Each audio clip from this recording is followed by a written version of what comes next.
may begin. I pledge allegiance to the flag of the United States of America and to the republic for which it stands, one nation, under God, indivisible, with liberty and justice for all.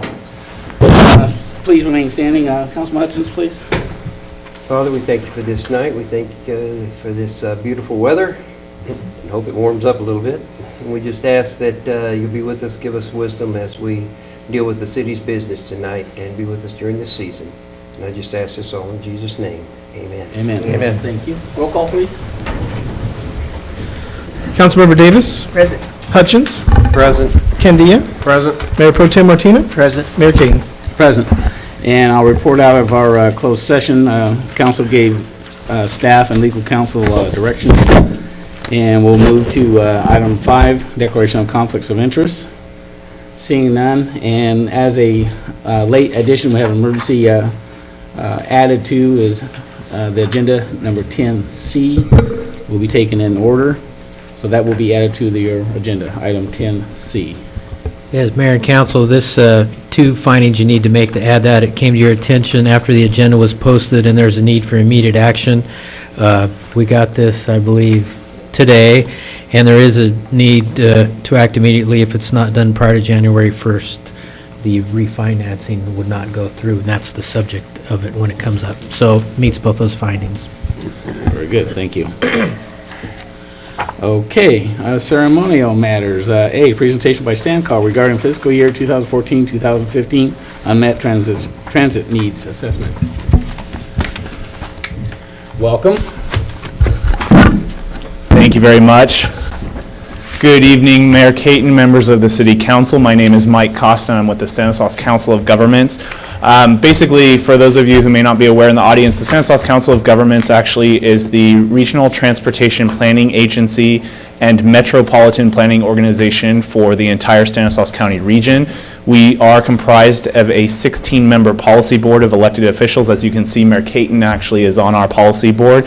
And essentially what we do, one of our responsibilities, or some of our many responsibilities as the Metropolitan Planning Organization and Regional Transportation Planning Agency, is to assist all of the local jurisdictions and the county in Stanislaus with any sort of federal funding and state funding regarding highway projects. We also assist our cities in developing their streets and roads, complying with air quality conformity measures, with rail projects in the region, looking at pedestrian and bicycle projects in the region, and also helping to fund public transportation in the region. And in this region, you would see that being provided through the START bus.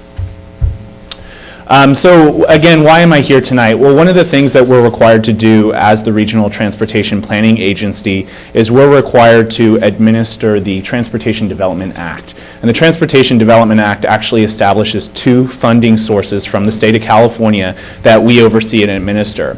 The State Transit Assistance Funds, or the STA funds, those funds go to all of our region's public transit operators, the largest ones, START, Modesto, and the city of Turlock, to run their bus operations. The local transportation funds, which you can see on the other side, is actually a larger pot that comes through StanCog, which we then distribute among the transit operators for their services. And if there's any remaining funds of what's called LTF for short, the LTF can be used by all of the local jurisdictions for streets and roads. Now, before we're able to give any remaining funds of LTF over to the local jurisdictions for streets and roads, we have to conduct what's called the annual Unmet Transit Needs process.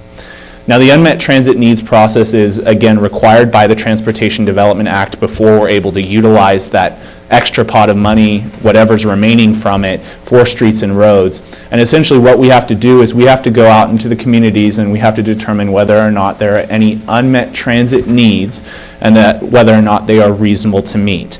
Now, those two definitions are actually determined by our policy board, the 16-member board that you saw earlier. And we are required to have one public hearing, but we actually hold in our region this year, we're holding 5 public hearings. And we changed the location to accommodate for different residents' needs and to provide closer locations. And I'll be announcing where the one is in this west side area. And at the end of every process, we prepare a report that identifies whether or not there are any unmet transit needs that are reasonable to meet. And if there are, we fund those first, and then we can release the leftover LTF for streets and roads purposes. So again, a little bit about our process is every year we conduct this process and we go out into the communities, we hold our public hearings, we identify any comments that we receive, we analyze them to determine whether or not they meet the definitions adopted by our policy board for unmet transit need and reasonable to meet. We prepare a report with our findings, and then we ultimately, if there are unmet transit needs, we have to meet those transit needs before releasing the LTF. So what is an unmet transit need and what is reasonable to meet? Well, I won't go through all of those definitions right there, but essentially an unmet transit needs is for something, a type of transit service that you don't see currently implemented. And then going a step further, it has to be reasonable to meet. So it has to be eligible for Transportation Development Act funds. It also has to be a service that will not cause the system that's implementing that service to fail. For instance, it can't just be a new bus route if, for instance, that bus route is not determined to be sustainable. If it's for maybe one person out in the middle of the country, you can't run a bus to go out there and expect that to be sustained. So it has to be something that's reasonable to meet. So those are kind of what we have to look at every year as part of this process to determine whether or not there are unmet transit needs that are reasonable to meet. And where are we at with this process this year? Well, we've already actually held 2 public hearings. One we held in Oakdale a couple months ago, and we also held another one at our Stancog offices in downtown Modesto. But what I'd like to announce tonight is actually there will be a 3rd public hearing that will be held in Patterson tomorrow night. It'll be held at the Hammond Senior Center at 6 o'clock. We encourage anyone who would like to address this formally that they can attend that public hearing. Again, it's at the Senior Center at 6 o'clock, and the address is right there. We'll also be holding a couple more public hearings in different locations, one in Turlock come January 23rd, and also another public hearing in Waterford on January 28th. So for those who won't be able to make it in Patterson, you can also attend those hearings in the other cities. But at any time, if you have any questions about unmet transit needs, we also encourage you to call us. It can be about any sort of transportation needs, because what we also want to hear as part of this process is we want to know what kind of transit needs are out there, regardless of whether or not they meet our definitions of unmet transit needs and are reasonable to meet, because we want to be able to provide the best transportation service that we can with the funding that we have. So with that, I'd be happy to answer any questions you might have. This is my contact information. Please feel free to give me a call at any time. And thank you for having me this evening. Any questions or comments for Mike? Thanks, Mike. I appreciate you coming out. Thank you. Appreciate it. Thank you. Okay, we go to item 7, items from the public, non-agenda items. Any member of the public wish to address the council, now would be time to do it. Seeing none, we'll go to item 8, consent calendar. A is waive all readings of ordinances and resolutions except by title. B is approval of the warrants. C, approval of the minutes of the November 12, 2013 meeting. D is adopt resolution number 2013, next in number, a resolution accepting the Dollar General Highway 33 dedication and authorizing the city manager to execute the agreement. Motion? I move that we approve this consent calendar as read. I'll second it. There's a motion and a second. All in favor? Aye. Opposed? Motion carries. Thank you. Item 9, public hearing. A, second reading and adoption of ordinance number 2013, next in number, an ordinance amending Title 5 zoning and accompanying zoning maps of the city of Newman and authorizing the staff to publish a summary of said ordinance. Request to continue the public hearing to the January 14 meeting. Steph. Good evening, Mayor and council members. Before you is a proposed ordinance for zone change 1301. The zone changes for the Villas Plan Development and Sherman Ranch. The first reading of the ordinance was held on October 22nd. The applicant requested that the second reading and public hearing be continued to today's meeting. Unfortunately, due to holiday schedules and conflicts, they are unable to be present today to provide a presentation on the project and to address the council's concerns for a barrier along Hills Ferry Road. Therefore, they respectfully request that the public hearing be continued once again to the January 14th meeting.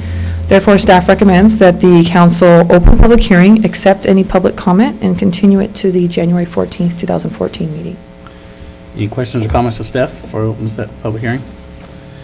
No, I just question on, there's a holdup on their end as far as, Well, staff met with the applicants, and there are a number of potential solutions that have been identified. They're still working on all the technical aspects of it. However, I believe he actually was out of town. He had plane tickets for the holidays, and just with everything happening, it just didn't work out schedule-wise. thank you.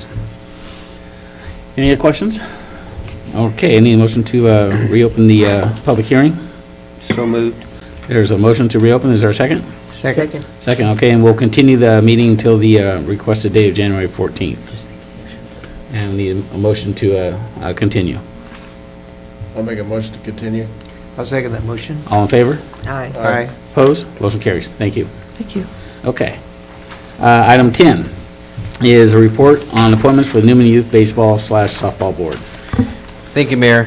As you know, baseball has kind of went back and forth between a community-operated program and a city-operated program. At this point in time, the baseball softball program is organized through a community effort. It was 2 years ago that this council, in the hopes of trying to build a stronger board, elected to appoint 3 members to the board to a 2-year program. At that time, Mr. Solano, Mr. Rocha, Mr. Lemus all indicated that they were willing to do a 2-year term on that. Well, those 2-year terms are now up this year. So beginning last month, we did an advertisement in the local newspaper as well as advertised on our website for the 3 positions. Tonight, you have 2 applications in your package. I know Mr. Solano was unable to make it tonight because he actually coaches a high school team and had a game, so he wasn't here to make it. And so with that, you have 2 applications in your package, and each young man, each person would like to sit on a 2-year term on the Newman Youth Baseball Board. I can answer any questions that you may have at this time. Questions or comments? Well, since we have 2 openings and we only have 2 applicants, I would propose that we just appoint both gentlemen to the 2-year term of on the baseball board. We're still short one. We would, yeah, last time we appointed 3. Right. This time we can appoint 2, and if there's other community members that want to sit in on it, they have that opportunity to fill that vacant space, or we can continue to advertise as well. I would think, I would recommend we go ahead and appoint these 2 and just continue to advertise, and hopefully somebody else would want to step up. I would Okay. concur with that. Okay? Everybody concur? Yeah. Domini. Okay. Thank you. Okay, item B, report on Parks and Recreation Commission review of organized team activities. Thank you, Mayor. I'm going to go ahead and take this one, and I know our Parks and Rec director is out here. She's in I was here to waiting for answer her to any run up questions. there. Yeah, she'll answer any questions that you may have about this process. But over the past couple of years, specifically in Newman, and I know at least valley-wide, there's been an increased number of non-city sanctioned teams, what we'll call travel teams, for different sports, and it really is across the board now, because there's travel basketball, soccer, there's baseball, softball, there's many different sports now that have these organized teams that generally play on a year-round basis. What we've experienced recently in Newman is an increase in these organized team activities, or these non-city sponsored teams, and they're utilizing the parks for practice time. Most of the time, there's no issue and no conflict with the city sanctioned teams. At this time, what I would do is say the city, what we sanction on the teams would be both soccer, because we run a soccer program, of which we have 326 kids in our soccer program, and then we have a baseball program that runs a similar number, a baseball and softball program. And competition for space to practice is limited when you have that number of kids, especially ones like in particular baseball and softball. When the games get going, the fields get taken, and then people are forced into non-field spaces, Sherman Park and the like. There have been a few instances where there has been conflicts between the travel teams and city-sanctioned teams like soccer team or baseball teams. In some cases, a soccer team was trying to practice, but we gave the field over to the baseball team. As well as part of that is there are some risks and liabilities that are involved when non-sanctioned teams are utilizing our facilities, in terms of liability if somebody gets hurt and the like, and having agreements in place and replacing sod. So this item had come up before this council, and this council actually referred this item to the Parks and Recreation Commission and asked them to evaluate it and come back with some proposals. So the 6 bullet points that you have tonight are the recommendations of the Parks and Recreation Commission as they see it and are asking to you. We brought it back to you in this form to see which ones you liked. If you like one or all or any of those, you can direct staff and we'll start the implementation process. The first line really is when it says Newman Municipal Code Section 111110X, and what that is that's under a section that says prohibited actions, and that's a subsection under our parks. And under that is to, what it really means is to play or engage in any organized sports play except in such places that are specifically provided or designated for that purpose, or as per written agreement. And then the ordinance actually goes on a little bit more, but what the Parks and Recreation Commission is proposing is adding that extra language in there that allows for people to have a written agreement with the city for them to practice and or host games in the facility. Can we talk about these one at a time, Michael? Well, we can do it any way that the council would like. The question I have, and it's the question I've always had, is I understand this language if it is a designated field. However, many of these things are happening in public parks. They are not designated baseball fields, soccer fields, football fields, anything else. They're just public parks.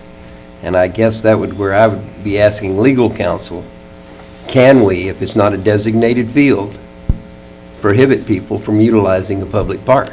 Yeah, I should have continued that section. Do we have a meeting? That actually includes a language further down that says when there's a certain number of players that are in an organized team activity, a practice type facility, or a number of players that are out there in that arrangement, that is a prohibited action. So conducting practices in a park is a prohibited action under that section of the municipal code. And I guess that would, and my question still goes back to legal counsel, can we prohibit by saying, if you got this many people out there playing soccer, you can't play in one of our public parks? I believe that we can, based on what we have now, On the rest of the section? on the rest of the second, yes. And we're just going to pull up that one section real quick and we can, it's county 1110. There you go. And then go down to, keep going down. Because it's, the exception is for doing it versus not 11. engaging in the activity. No conduct in parks. But I mean, where do we set the limit, I guess, is on number of persons, Yeah, what they're so- doing, so what if the they full call ordinance themselves says- organized. Yeah. So I have it in front of me now. To play or engage in any organized sport play except in such places as are specifically provided or designated for that purpose. For purposes of this section, organized team sports play shall mean any game, tournament, contest, or other activity in which more than 15 persons participate, in which the time and place of play has been predetermined by either the participant or any other person or organization. In addition, the wearing of uniforms by 3 or more persons shall constitute evidence of an organized sports play. So we're having not only practices in there, but we're also having games. Full games where members from other communities come into our community and they meet at a predetermined time and place, and an event or a sporting event is held there.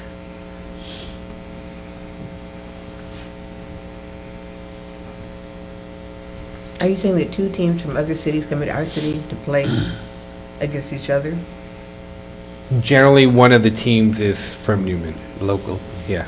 Now, that doesn't mean all the players from that team are from Newman, but generally the coach would be here and a majority of the players would be here. But yes.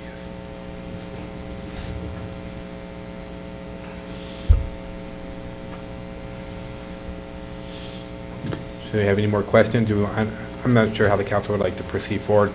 You don't have to take action on any one. If you'd like, I can move on to the next one. I can answer any questions with X here as well. Well, other than Sherman, when we have for soccer, during the soccer field, that's... People are practicing at the library field, Densmore Park, and people are practicing No, at I Bush understand Road.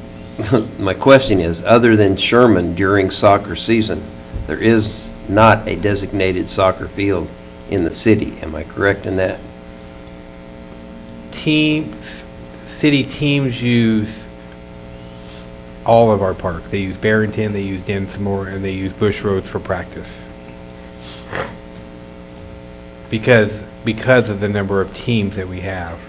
The majority do practice at Sherman, but other ones do practice at those facilities. In fact, I've even seen one team practice at Borba Park, which is in the Lucas Ranch subdivision. But that's not a highly used park because it's not a big play area.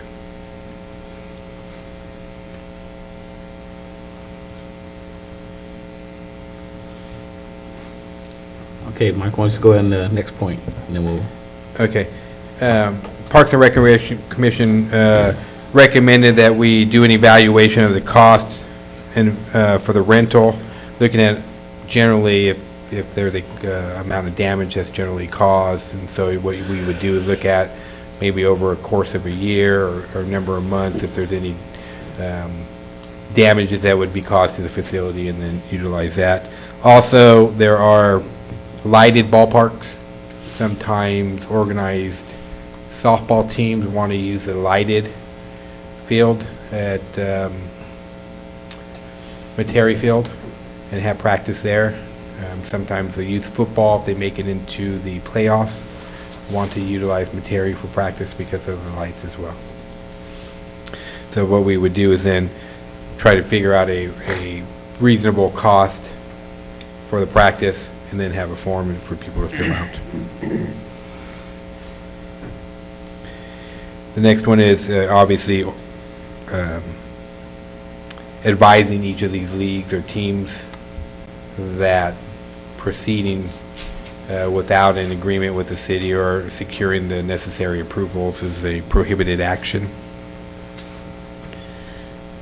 We should establish a written agreement. Each group should establish a written agreement with the city, provide a schedule of practice and or the games, dates and times of the events.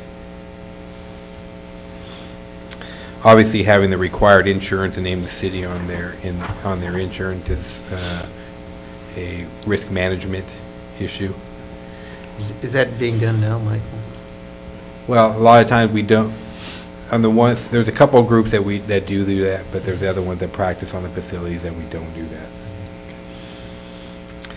And then consider working with the school district. As you know, in the spring, we worked out some kind of agreement with the school district, and they were able to practice on their field, but then come over and host a game on that. And Parks and Recreation Commission recommended that the city try to work out some kind of agreement with them. Last we heard from the soccer group was that the school district was trying to charge them for the use of their facilities. And so that was a cumber. That was a problem for them. So those are the recommended actions that the Parks and Recreation came up with. Well, I guess my first reaction would be is our local city-sponsored programs, in my opinion, would take precedence over anybody else, obviously. You know, for use of the fields and facilities. And I know, you know, a couple times now we've had groups come in and talk to us about use of the fields or wanting to use the fields. We've tried to make accommodations. We have them work with our staff and the school district. And, you know, bottom line is some of these sports have just literally outgrown areas that the city can provide for them to play in and practice in and so forth. And I know it's difficult if they can't get fields in Gustine, can't get fields in Patterson, and all of our fields are being used. It makes it hard, and not to mention the wear and tear in our fields that goes on. and I think we try to make it reasonable for them to use our facilities, but at what point in time do we say, you know, we have run out of space, we cannot make any more accommodations, and I think we need to try to support our rec department and our recreation commission and their and the recommendations. However, I'm open for suggestions from our staff and for us, the council, how we should proceed with each one of these bullet points, and knowing full well that we got to protect our city property and just not have it a free-for-all for people to come out and use facilities without their proper permits and rental agreements. And I know some of the neighbors, we've had people complain about litter and those kinds of things. We've had these groups promise us that, you know, they'll police their practices and their games and make sure things are picked up, but and I don't know if that's being accomplished or not. I haven't heard too much. For the most part, I would say we've had some pretty good success with the teams cleaning up after themselves in the most recent past. So, Mayor, if you like, if I can just maybe I can just summarize all of these together. Sure. What it sounds like is a couple different things.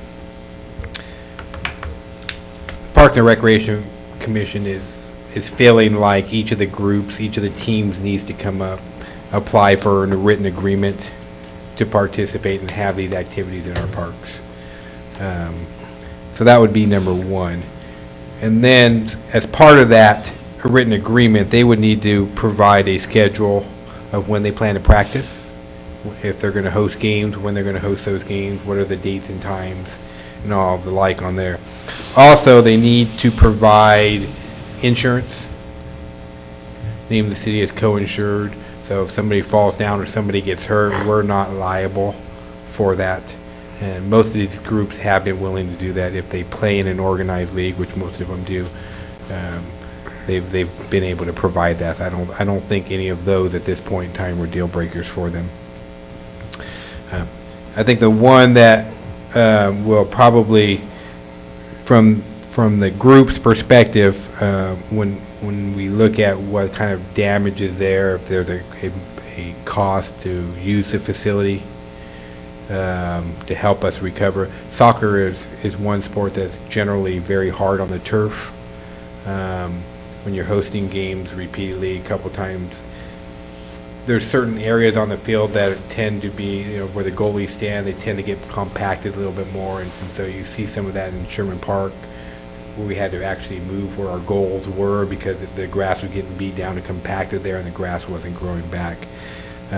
So we can look at that. So they're recommending we look at that and see if there's a cost that we could help supplement in terms of trying to keep the fields in a playable situation, and that they could pay for that, as well as to pay for any trash emptying of the bins and those types of things on there as well. And then lastly, I think the thing is we need to see if we can work with our school district. These are the one thing at least we need to always try to maintain. These are still public facilities. How can we work with the school district? And the schools are done at a certain time, and then you have these open fields. How can we work with the school district to utilize these facilities for these teams that would allow them to practice and to move forward with their games? I think that the thing we should never lose sight of is most of these teams that they're doing it for the kids. They're trying to get the kids the activities to keep them involved, to keep them active, so they don't have idle hands and idle feet, and they're not getting themselves in trouble. So how do we accomplish all these goals and help them accomplish their goals, which is teaching kids sportsmanship and how to conduct themselves on the sports? So I think that's kind of how I can answer any questions. Yeah, question, Michael. Have we looked at any other cities, how they're running their programs to get some ideas, or are we satisfied? with I know development? staff did look at some cities. Do you want to? Sure, come on up. Sometimes it doesn't make any sense to reinvent the wheel, it's already been invented. I jumped up to run over now. First of all, I just want to say I have been working really hard on this and researching a lot. The town is going through growing pains right now, and it's finding a balance of how to accommodate not just recreation for kids, but for everybody in town, okay? And I know that that's really tough. And our parks, when they got built, they didn't get built as a park, they got built as a drainage ditch.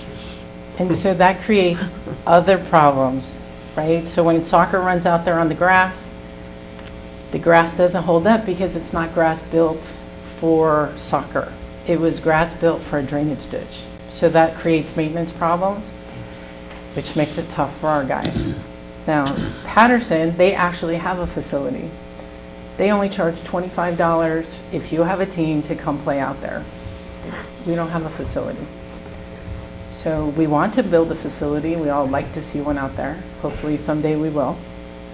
The Rec Commission really just wants to work with people and kind of organize better. When we rent parks, you come in, you fill out paperwork, it goes on the calendar.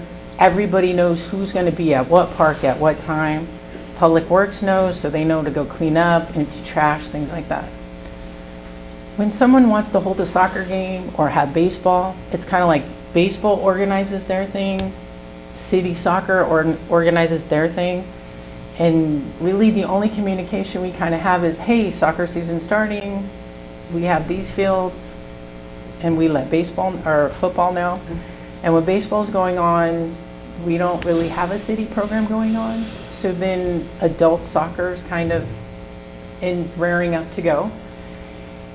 But there's no control. There's no place for them to sign up and say, we'd like to use this field at this time.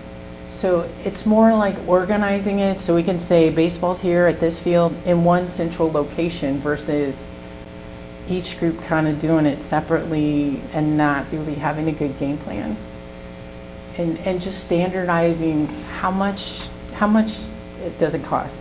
You know, how much are we going to charge? What days are we going to say you can have a game? What days are we going to say you can't have a game? In working with the school district, maybe we allow city parks to use our parks for practice, and then when you want to hold a game on Sunday, maybe you could use the school district so it gives the grass time to rest.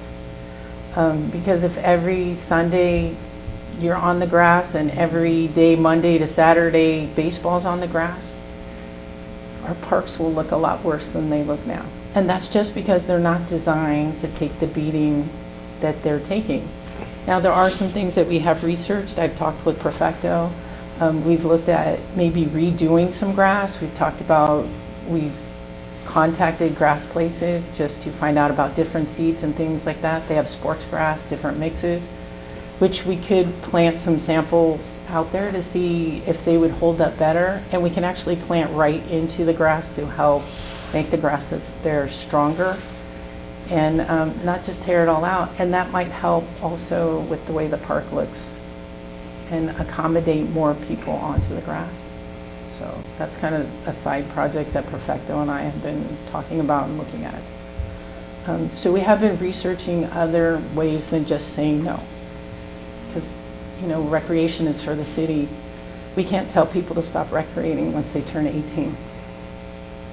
You know, adults need places too. So if there's any other questions or I didn't make something clear or I didn't answer a question, I'd be more than willing. I just had one, and I don't know if you can help me with, are the fields evaluated as far as safety before they're actually used? I mean, whose responsibility is that? To actually go out and, say, walk the field and make sure that, you know, there's not something that could hurt someone?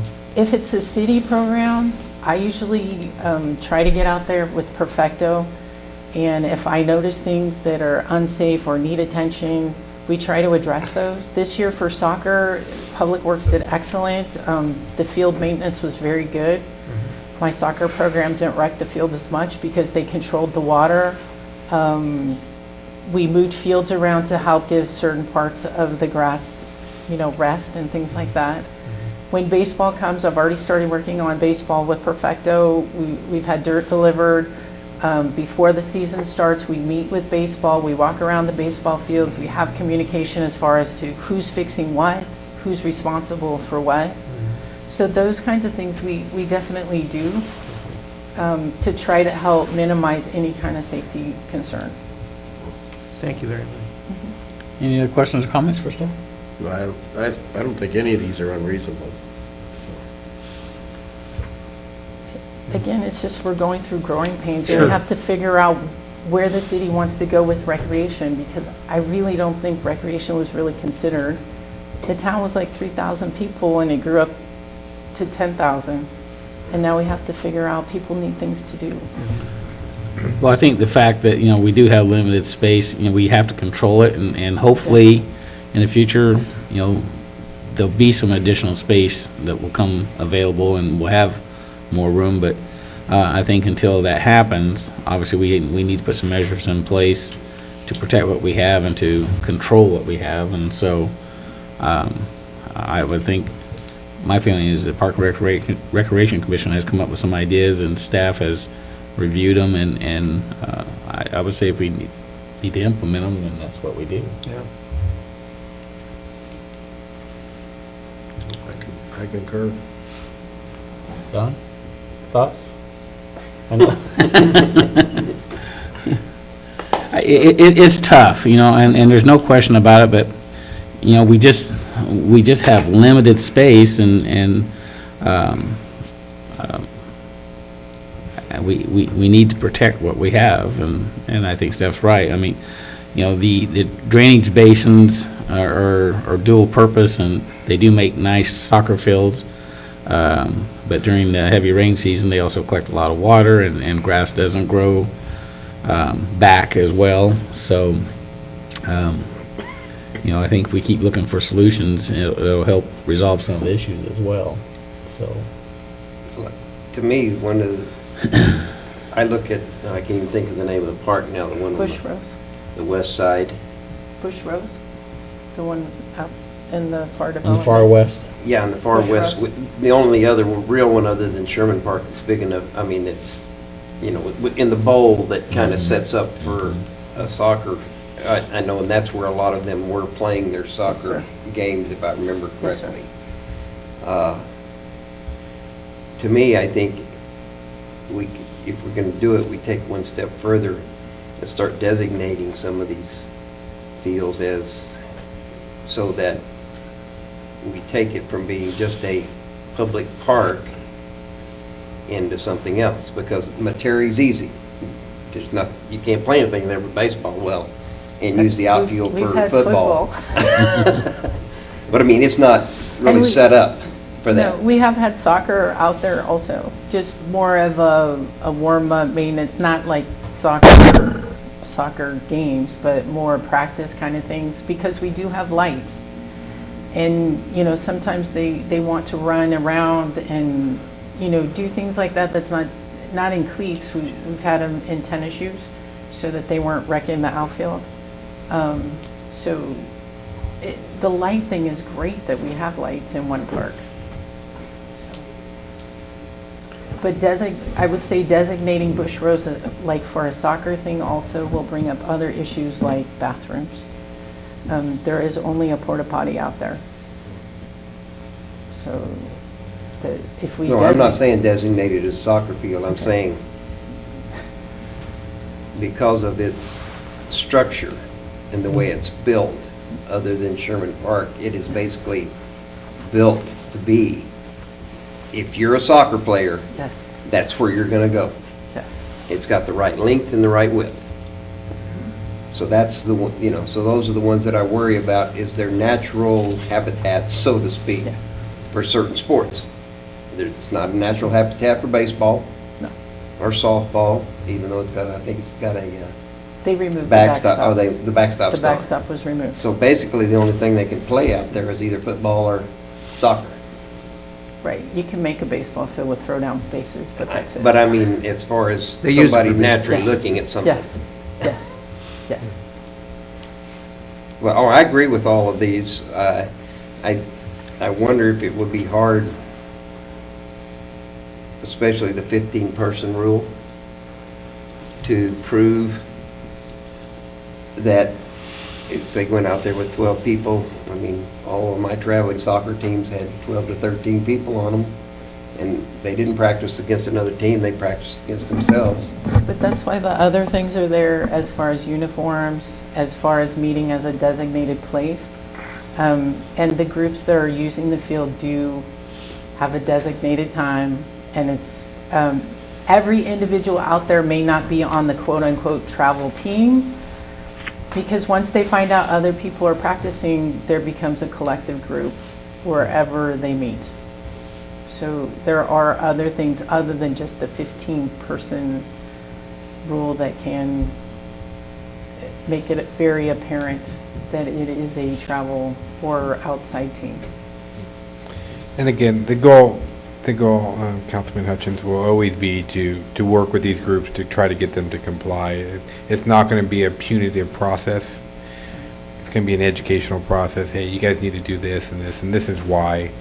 And then it helps them protect their rights. Look, if you're signing up for it and you block in this time and you give us your practice schedule, well, there you are. You have the rights to this particular area over another team. Ultimately, all these teams need places to play games as well. So they're going to need to come to us at some point in time. So again, I think this is an educational process. I was going to save it for my city manager comments, but to build upon what we're saying is, as we develop the Northwest Quadrant and the master plan process, we're looking at developing areas that are dedicated more to soccer, with the potential even to have a lighted soccer field, as well as having a dedicated softball, baseball complex as part of that in the new Northwest Quadrant. So we're not just having and there'll be other parks, more passive parks as well. So now we're going to have active parks for these types of sporting activities, as well as passive parks for people who just want to go out and play with their kids in the park. So as Stephanie said, as we change the community and we start growing up, if you want to use that analogy, we'll start developing more of these sporting facilities that accommodate parks, organized teams, and specialized sports. Well, I guess I just not to belabor the fact, but I'm looking at challenges for us down the road. And if I came to the 7 or 9 people here and said, okay, let's meet over at this park and play baseball, that's predetermined. And if we do it and it's allowed, we're just going out there to play. It's predetermined. And we're going to play baseball. Now then I have a team come in and say, well, wait a minute. You let them go over there. I don't think that's going to be an issue. I think we'll be able to find which teams are organized teams and which one's a pickup game. I don't see that as going to be a big issue on that one. I mean, obviously, again, we're going to do everything we can to work with these groups to get them to participate and show them the benefits of participating.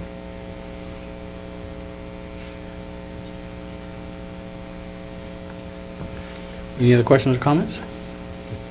So if I'm hearing the council correctly, we'll go ahead and implement these. Some of these may have to come back to you. There's an ordinance amendment in there, as I saw.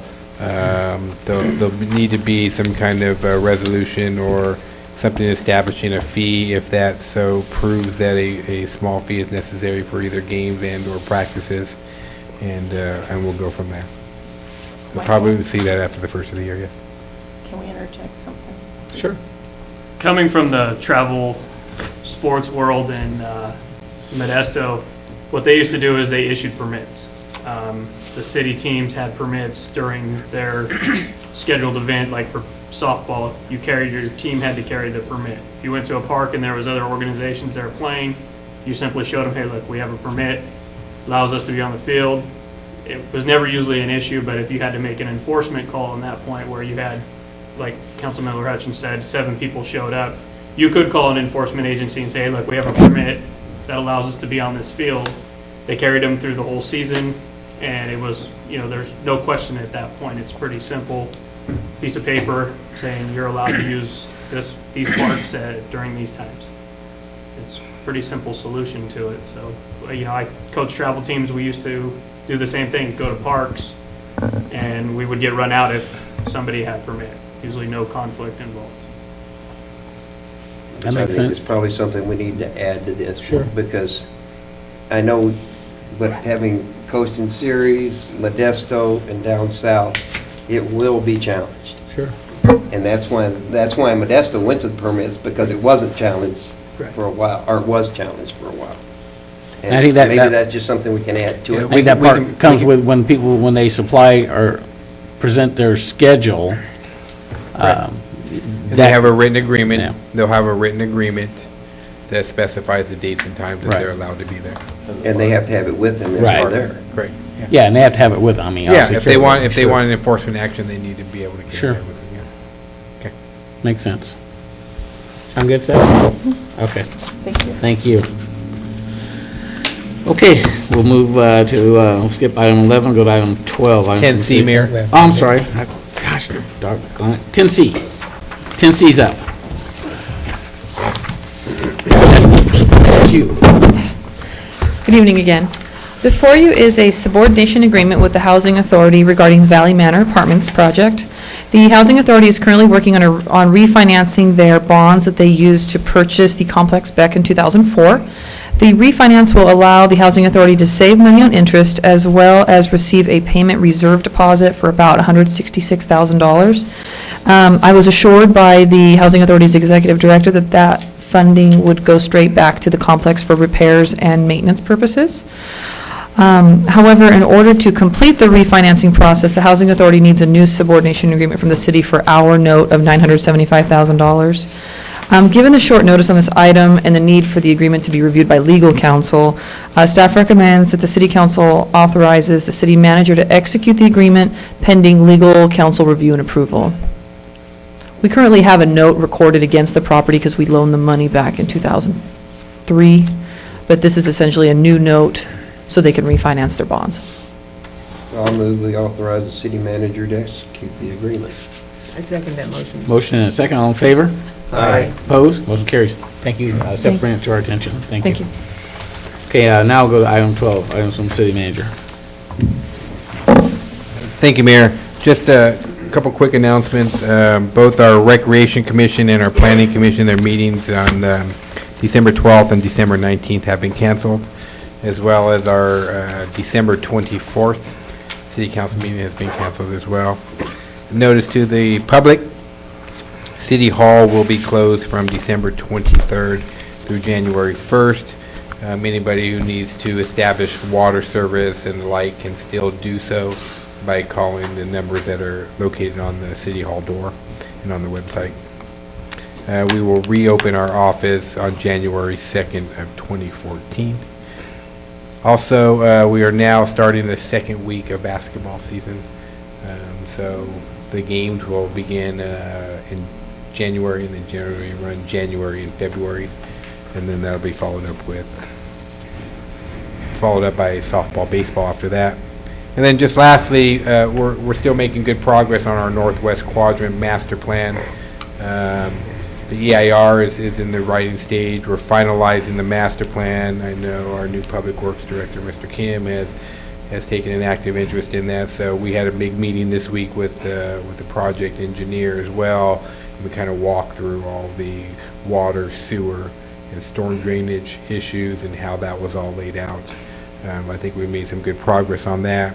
And then lastly, this week we are doing a test hole for a new well that's in our budget this year. We're looking at doing a new well and a 1 million gallon storage tank to help the city to backfill some inadequacies that we have and constraints that we have in our water system, as well as to plan for future growth that would occur in the Northwest Quadrant. So I can answer any questions that you may have. Any questions or comments for Michael? All right. Thanks, Michael. Staff, Chief? Just one quick thing. The holiday season is upon us and people will be celebrating. We just encourage from the police department that you celebrate safely and designate drivers if you need to. And I know company parties are happening this time of year, so just celebrate safely and get home safe. Good point. Thanks. Stephanie? Just wanted to mention that the Historical Society is going to be finishing up collecting items for the time capsule, so if anybody has any last-minute items they'd like to include prior to it being buried in January, now would be the time to submit them. Happy to answer any questions. Questions or comments? I took a letter out of there after 25 years. I put in there long, That's long pretty time. neat. It was interesting reading. Yeah. Yeah, and my kids laughed at me because I use a typewriter to type it. So it was kind of funny. Mayor, now you need to use a computer to type the next one. Yeah, So the next grandkids will really laugh at you. Yeah, it was pretty incredible, and things that were going on at that time, and it was a cold, foggy night and all that whole stuff, so it was great. Lou? Nothing signed. Hey, Mr. Kim. This is one item report. Since this project, good I evening, tell you, Mayor, Steph, council members. he's setting the bar pretty high. Yeah. Yeah, he's got PowerPoints and everything. I'm sorry, go ahead. Yes. As far as I know, this project has been discussed for a long time, I think more than 6 months. It's time to wrap up this project. It's very close. I'm going to update very quickly. The Canal School Road and Inyo Avenue, street light and safety improvement project. This improvement include new aggregate base shoulder and rumble buttons on the pavement, striping, flashing vehicle light and signs, and LED street lighting set. This is an overview of the site, the Inyo Avenue and Canal School Road here. And there is an existing storm drain pump station. So we installed the vehicle light here, and then traffic engineer staff worked on to find out the best and optimum the location for the street light. So we have several alternatives, but due to several existing utility lines, we found that inside of the fence for the existing the pump station is the best one, because we can avoid any future conflict accident, as well as we can use existing electric panel. So there is no additional the cost associated with that. And also, traffic engineer mentioned that this location draw more attention to the drivers on the Canal School Road. So basically, this is what I have done. White focal lines and retained yellow lines in the middle. The new AB shoulders, 45-mile signs, and rumble buttons on the pavement. It took more than two months to get the street light pole. So that's why the contractor just finished the excavation for the pole, the footing, as well as the conduit. So we expect that this project will be done by the end of this month. So it's very close. Any question?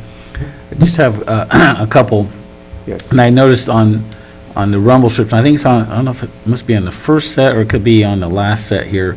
I noticed when I was out there the other day that some of those have come off the pavement. I'm just wondering how much, cost-effective wise, if we place another set of rumble strips on Canal School Road just north of Inyo, just as they enter into the city. You know, and it's kind of a reminder, because I just noticed that some of these are coming up on south of Inyo, but, it's a good reminder. The light, I drove out there the other night, I wanted to see how visible the flashing light was, and it's very visible. There's 3 signs that say speed limit ahead 45. That's right. And I'm just wondering, you know, if we put another set of rumble strips just inside the city after they pass Inyo, would again remind the travelers that they need to slow down. Although the light does well, the rumble strips help, the 3 signs that say 45-mile-an-hour speed zone ahead, I'm just wondering if we put another set of rumble strips in, just one additional measure. Yeah, I believe Stanislaus County or Merced County said it's like $10 a button or something Yeah. like that. We can check with them and see if they'd be willing to do it on a reimbursement type setup.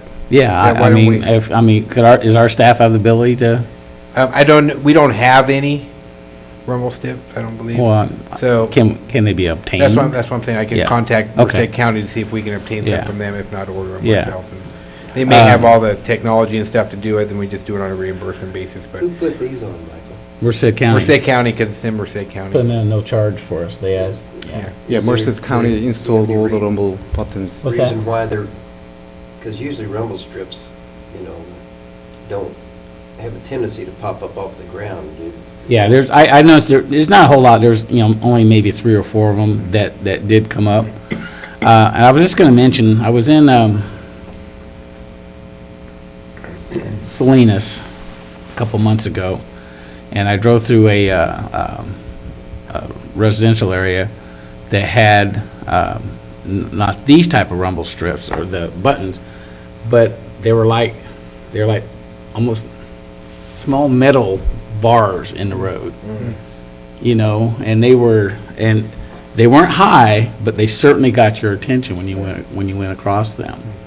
And there was a set of maybe like 10, and it's kind of caught my attention. So I turned around and went out, got out of the car and looked at them, and I thought they were pretty good. But Mayor, you gotta snap a picture at those times. I know, yeah, They had the same thing at the Bay Bridge, Yeah. on the S-curve. yeah. Yeah, Mayor, let us take a look at it. Okay. And I'm sure we can do it at a pretty cost-effective measure. Okay, I think that'd be great. Have we, Chief, I know since Canal School's opened up again and you've got the flashing light out there and everything, I know it's not all complete. Have we looked to see if it has a diminished speed, or have we had that checked yet, or looked at it at all? We have not had that checked, but we can certainly look at it. Just to see,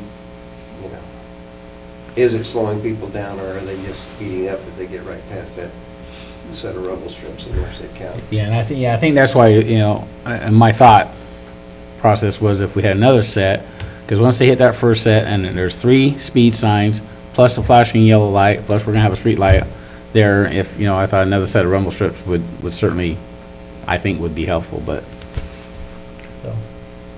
I don't think Merced County will probably install those free for us, like they did the first set. But maybe we can buy them from them, I don't know. Or maybe Stan County has. Yeah. Yeah, we'll talk with Matt. We have a great relationship with them. Yeah. Yes, we will take a look at that option and then update that in the next council Okay. meeting. Very good. Yes. Any Thank you. question? Okay. Thank you. Thank you, Sue. All right. Nick? Nothing tonight. Bob? No, just to say that I was at the Christmas tree lighting and had a good time. I'll let the mayor tell more about it, but I thought it was really nice. It was. It was really nice. We probably could have put water down and created a ice skating rink. Anyway, it was a nice evening. It was. That's all I got. Don? Nothing. Roberta? Nothing tonight. Okay. I just have a couple of things, and I've toyed whether I should say a couple of things, but it's been eating at me, so I'm going to do it anyway. In our community, especially this time of year, it's just so important that we try to help and take care of those who are in need. We've had, in the past years, Salvation Army has done a wonderful job with providing food. Toys for Tots program has done a great job supplying toys and clothes to those in need.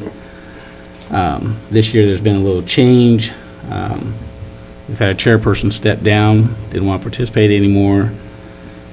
We've had nobody step up to try to take it over until a couple local groups have done it. And it's just unfortunate that these groups have really met opposition. And it disturbs me that instead of people coming together like we've done in the past, we've got people out there trying to see that others fail at trying to take care of those that are less fortunate. We have people that are doing worthwhile things, and they're just meeting opposition from people who would rather see them fail, and it bothers me. There's a group here in town, the Stable Living Group. Now, I'm not sure if many of you are aware. They're adults. They're mentally challenged, and there's a group here in town who works with these groups. There's about 12 members, and they've taken to the streets to do the bell ringing for the Salvation Army. There's been some groups in town that, for one reason or another, have decided not to participate. in the bell ringing, and that's fine, that's their option, that's their choice. I'm bothered that instead of coming together, like this community always does, there's a lot of infighting going on, and it's really unfortunate. It's gotten ugly to the point where there's name calling. Members of our chamber are saying things about this group that's unfortunate. And I don't know that it's the sentiment of everybody, and certainly I would hope not. But I would just like to see our community come together and rather say hurtful things to one another, come back together and do the right thing and help those that are in need, like this town has always done. So I'm hoping that people will put their differences aside and start working together. I'd like to say thank you to RETA, which is a Refrigerating Engineers Technicians Association out of Modesto. They called me and asked me if I would come on behalf of the Toys for Tots. I don't know why they selected me, but they knew that our program needed some toys. So I went to their dinner last Saturday night, and I brought home a carload of toys and clothes and things for the Toys for Tots program, and I presented that to the Toys for Tots new chairperson, Mia Brzezinski, and Carrie Haynes, who are now the chair people of the Toys for Tots. So I've given those to them to hopefully help their cause. So I'd like to thank RETA for their donation. And let's see. I'm hosting the San Jose County Mayors and Senator Cannella tomorrow for our annual get-together here at the West Side Theater. I still love showing off our downtown area and our plaza. All lit up, looks beautiful. And the tree lighting ceremony was great. It was really a great evening the other night. Everything looked beautiful downtown. It was cold. I think Bob's right, we could have just spread some water on the road, had our own ice skating rink. But there was plenty of entertainment, food, drink, and I think everybody had a good time. A lot of entertainment. The tree line went off. The lights worked, thanks to our staff. Stephanie, thank you for your input and help. Perfecto and all the other staff members, and Carmen and Naya, I guess, helped decorate the tree. So She was in the tree. yeah, so thank you for everybody who participated on that. And I'd just like to wish everybody a happy New Year, Merry Christmas, and we hope we have a better 2014. We won't have a meeting until January, so with that, I'll close this meeting, and I'd like to wish our city manager, Michael, a happy birthday. And I got my present early because Mayor whooped the Seahawks. Today is his birthday? Today is his birthday. And I've been told that there's refreshments available after tonight's meeting. Do we have to sing to him? If you want to sing. I think we should. I think we should sing right now. Well, I think you should start it. Okay. Happy birthday to you. Happy birthday to you. Happy birthday, dear Michael. Happy birthday to you. With that, a motion to adjourn? Motion to adjourn. Second? We're adjourned. We did it.